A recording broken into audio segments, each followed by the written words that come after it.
인사청문회부터 추경까지 대통령 시정연설에도 불구하고 제1야당 자유한국당의 전면적 보이콧으로 국면이 풀릴 기미가 없습니다. 그 가운데 캐스팅 보트를 쥐고 있는 국민의당은 지역의 여론과 야당의 역할론 사이에서 자세 잡기가 쉽지 않은데요. 국민의당 입장 들어보겠습니다. 정동영 의원 연결돼 있습니다. 안녕하십니까, 의원님? 네, 안녕하세요. 축하합니다. 축하요? 네. 제가 라디오 방송 1등이시라면서요? 라디오 1등이요? 예. 오랜만입니다, 의원님. 예. 예, 고맙습니다. 오랜만입니다. 예. 직접 오셨으면 더 길게 했을 텐데 오늘 좀 짧게 현안만 짚고 가겠습니다. 예.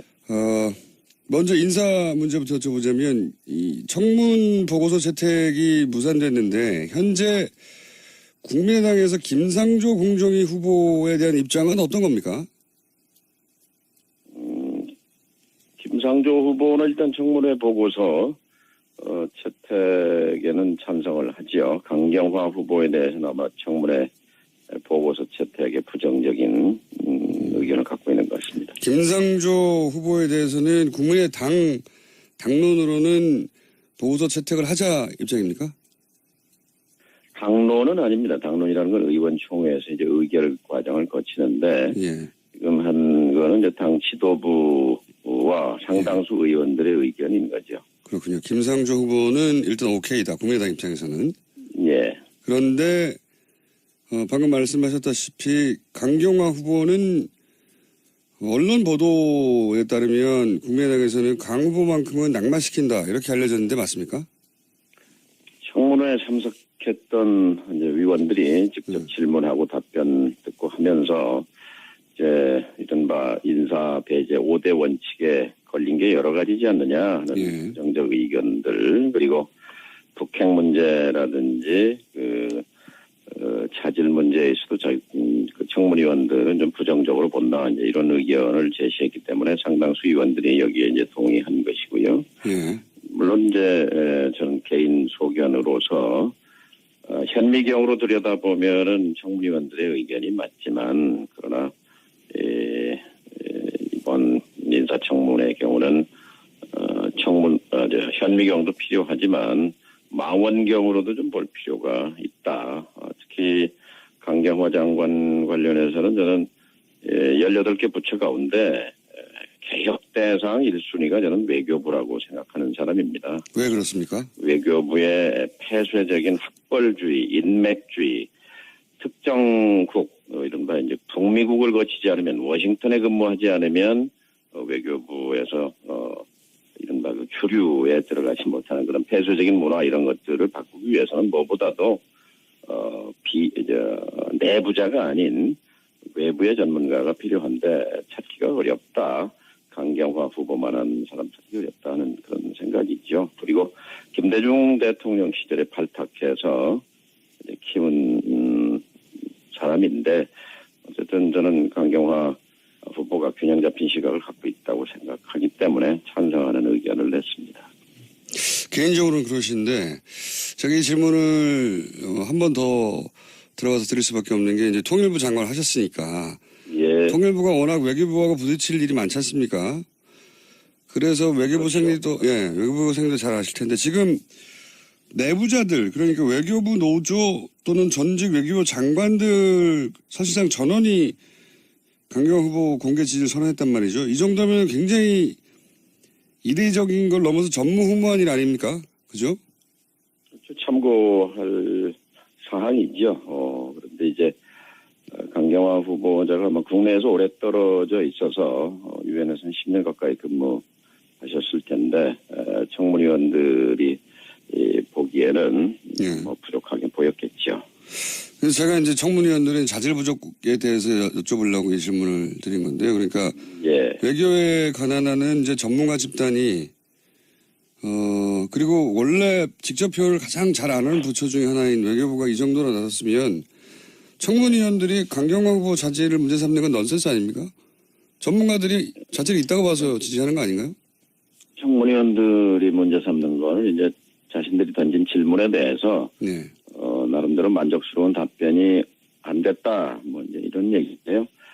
사실 현안에 대해서 깊이 있게 숙지하기에는 기간도 짧고 사실 이 문제를 북핵 문제라든지 언제든지 4강 외교 문제를 직접 다루어 보지 않았기 때문에 저는 뭐 청문위원들 시각에서는 그렇게 느낄 수 있었다고 봅니다. 그런데 기본적으로 외교 안보 의제는 대통령 의제입니다.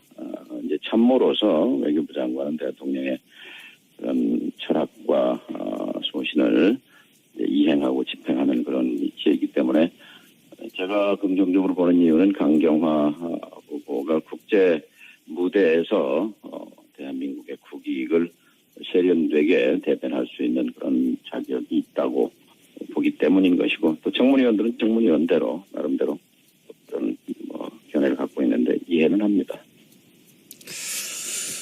제가 이 질문을 드린 이유는 이제 장관도 직접 해보셨고 또 강경화 후보에 대해 개인적으로는 긍정적으로 평가하시는데, 근데 이제 국민의당에서는 기본적으로 강경화 후보 하나는 적어도 반드시 낙마시켜야 나머지가 풀린다라고 입장을 정한 것이, 실제로는 자질이 결정적인 하자가 있다기보다는 누군가 하나 정도는 낙마시켜야 하는 이제 야당의 힘, 이런 걸 보여주려고 하는 정치적 목적이 더 큰 거 아닙니까, 사실?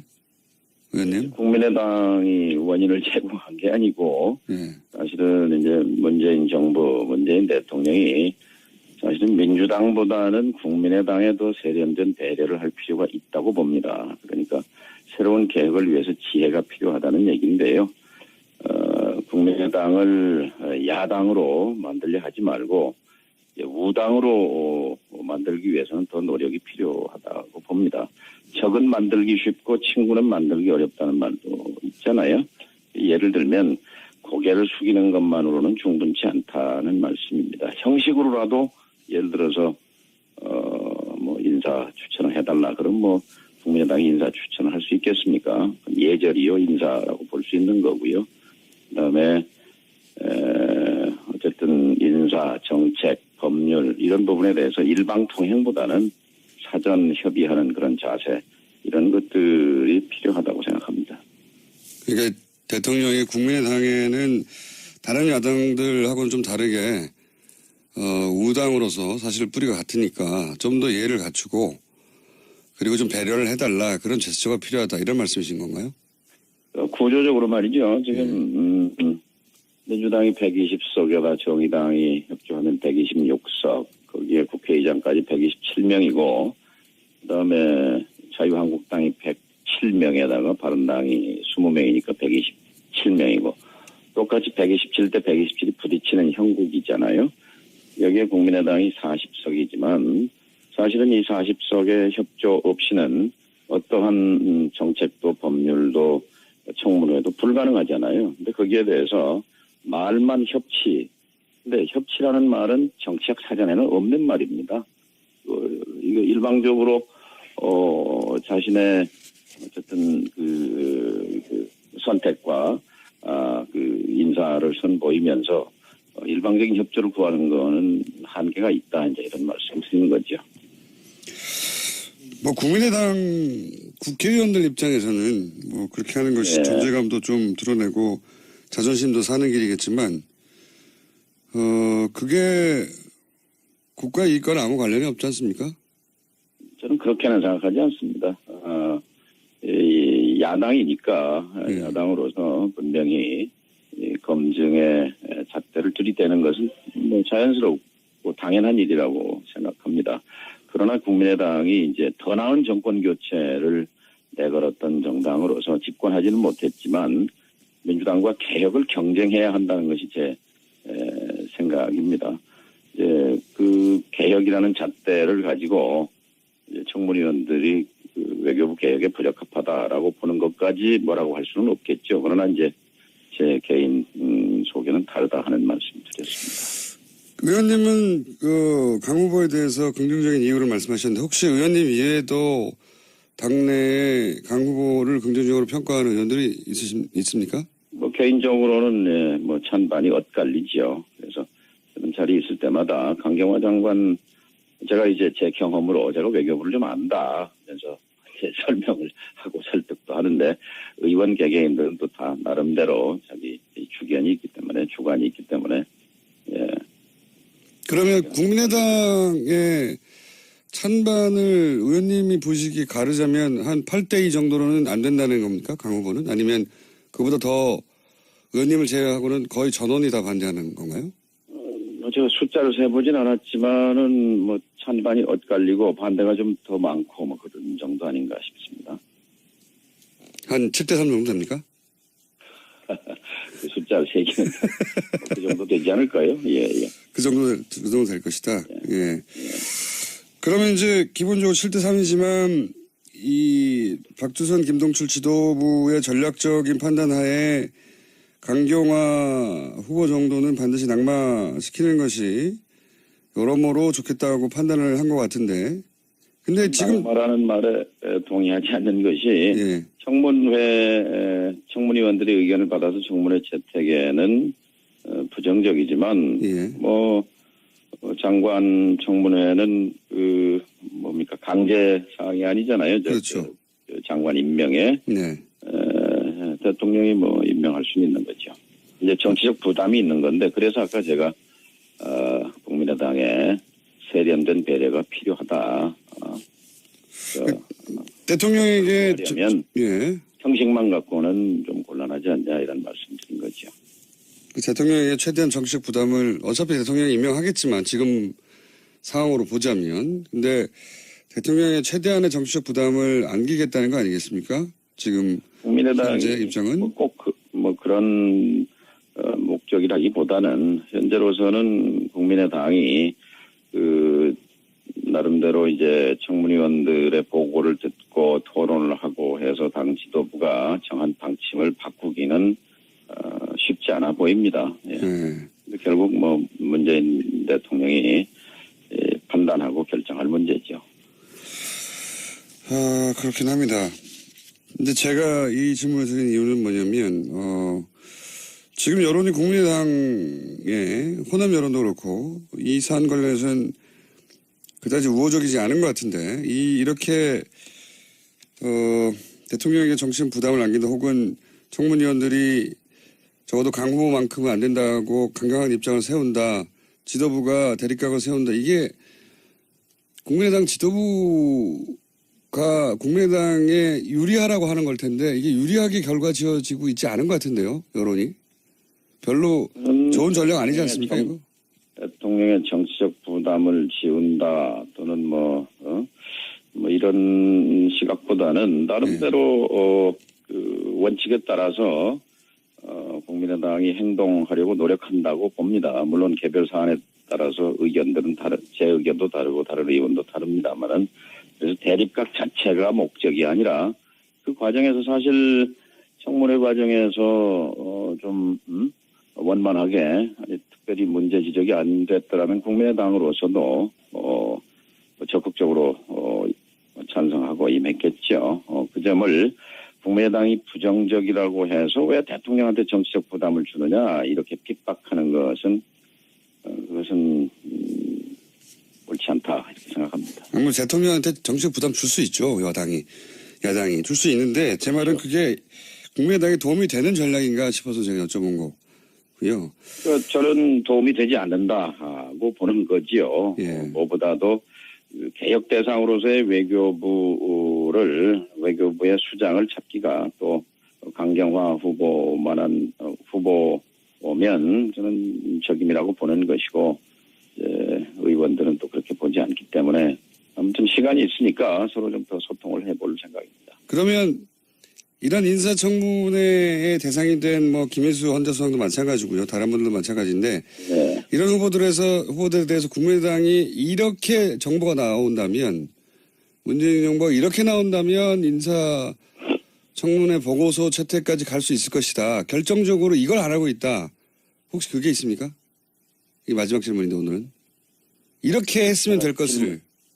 아니 제가 아까 말씀을 드렸죠. 그러니까 형식으로만 또 말로만 협치가 아니라 협치라는 말은 사전에도 없는 말인데 실질적으로 문재인 정부가 기억해야 할 것은 41% 소수 정권이라는 것을 잊어서는 안 됩니다. 대한민국의 주식 보유수가 100주라고 하면 41주를 주인이 준 건데 41주를 가지고 100주의 의결권을 처음부터 끝까지 휘두를 수는 없습니다. 지금은 취임 한 달 동안 이제 100% 의결권 행사를 다 한 거거든요. 그리고 나를 따르라 하는 건데 이것이 초반에는 가능하겠지만 앞으로 계속 지속 가능하겠느냐 하는 문제 제기를 하는 것이고 그러기 위해서 문재인 정부가 더 노력해야 된다 이런 말씀을 드립니다.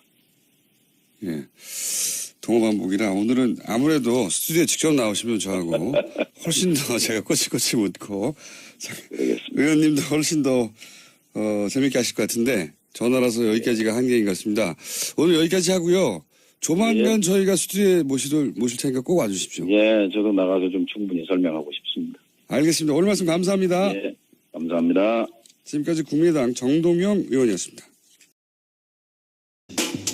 인사청문회부터 추경까지 대통령 시정연설에도 불구하고 제1야당 자유한국당의 전면적 보이콧으로 국면이 풀릴 기미가 없습니다. 그 가운데 캐스팅 보트를 쥐고 있는 국민의당은 지역의 여론과 야당의 역할론 사이에서 자세 잡기가 쉽지 않은데요. 국민의당 입장 들어보겠습니다. 정동영 의원 연결돼 있습니다. 안녕하십니까, 의원님? 네, 안녕하세요. 축하합니다. 축하요. 네. 제가 라디오 방송 1등이시라면서요? 라디오 1등이요? 예. 오랜만입니다, 의원님. 예. 예, 고맙습니다. 오랜만입니다. 예. 직접 오셨으면 더 길게 했을 텐데 오늘 좀 짧게 현안만 짚고 가겠습니다. 예.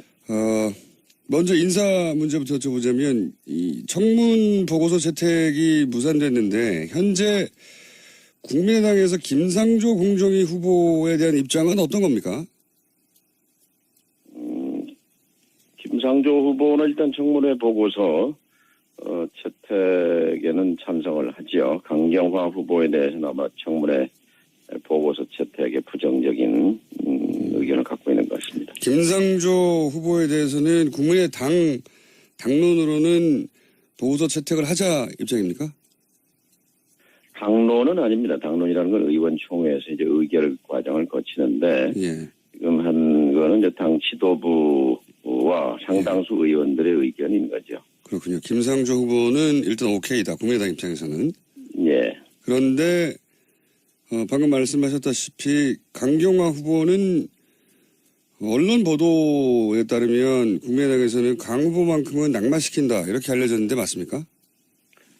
청문회에 참석했던 이제 위원들이 직접 질문하고 답변 듣고 하면서 이제 이른바 인사 배제 5대 원칙에 걸린 게 여러 가지지 않느냐 하는 예. 정적 의견들 그리고 북핵 문제라든지 차질 문제에서도 그 청문위원들은 좀 부정적으로 본다 이제 이런 의견을 제시했기 때문에 상당수 의원들이 여기에 이제 동의한 것이고요. 어쨌든 저는 강경화 후보가 균형 잡힌 시각을 갖고 있다고 생각하기 때문에 찬성하는 의견을 냈습니다. 개인적으로는 그러신데 제가 이 질문을 한 번 더 들어가서 드릴 수밖에 없는 게 이제 통일부 장관을 하셨으니까 예. 통일부가 워낙 외교부하고 부딪힐 일이 많지 않습니까?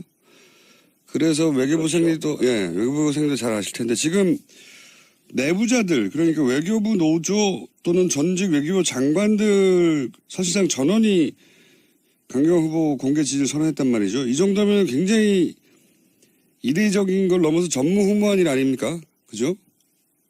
참고할 사항이죠. 그런데 이제 강경화 후보자가 국내에서 오래 떨어져 있어서 유엔에서는 10년 가까이 근무하셨을 텐데 청문위원들이 보기에는 부족하게 보였겠죠. 그래서 제가 이제 청문위원들의 자질 부족에 대해서 여쭤보려고 이 질문을 드린 건데요. 그러니까 예. 외교에 관한하는 이제 전문가 집단이 그리고 원래 직접 표현을 가장 잘 아는 부처 중에 하나인 외교부가 이 정도로 나섰으면 청문위원들이 강경화 후보 자질을 문제 삼는 건 넌센스 아닙니까? 전문가들이 자질이 있다고 봐서 지지하는 거 아닌가요? 청문위원들이 문제 삼는 거는 이제 자신들이 던진 질문에 대해서 네. 나름대로 만족스러운 답변이 안 됐다. 이제 이런 얘기인데요. 사실 현안에 대해서 깊이 있게 숙지하기에는 기간도 짧고 사실 이 문제를 북핵 문제라든지 4강 외교 문제를 직접 다뤄보지 않았기 때문에 저는 청문위원들 시각에서는 그렇게 느낄 수 있었다고 봅니다. 그런데 기본적으로 외교 안보 의제는 대통령 의제입니다. 이제 참모로서 외교부 장관은 대통령의 그런 철학과 소신을 이행하고 집행하는 그런 위치이기 때문에 제가 긍정적으로 보는 이유는 강경화 후보가 국제 무대에서 대한민국의 국익을 세련되게 대변할 수 있는 그런 예. 물론 이제 저는 개인 소견으로서 현미경으로 들여다보면은 청문위원들의 의견이 맞지만 그러나 이번 인사청문회의 경우는 현미경도 필요하지만 망원경으로도 좀 볼 필요가 있다. 특히 강경화 장관 관련해서는 저는 18개 부처 가운데 개혁 대상 1순위가 저는 외교부라고 생각하는 사람입니다. 왜 그렇습니까? 외교부의 폐쇄적인 학벌주의, 인맥주의, 특정국, 이른바 이제 북미국을 거치지 않으면 워싱턴에 근무하지 않으면 외교부에서 이른바 그 주류에 들어가지 못하는 그런 폐쇄적인 문화 이런 것들을 바꾸기 위해서는 무엇보다도 내부자가 아닌 외부의 전문가가 필요한데 찾기가 어렵다. 강경화 후보만한 사람 찾기 어렵다 하는 그런 생각이죠. 그리고 김대중 대통령 시절에 발탁해서 키운 사람인데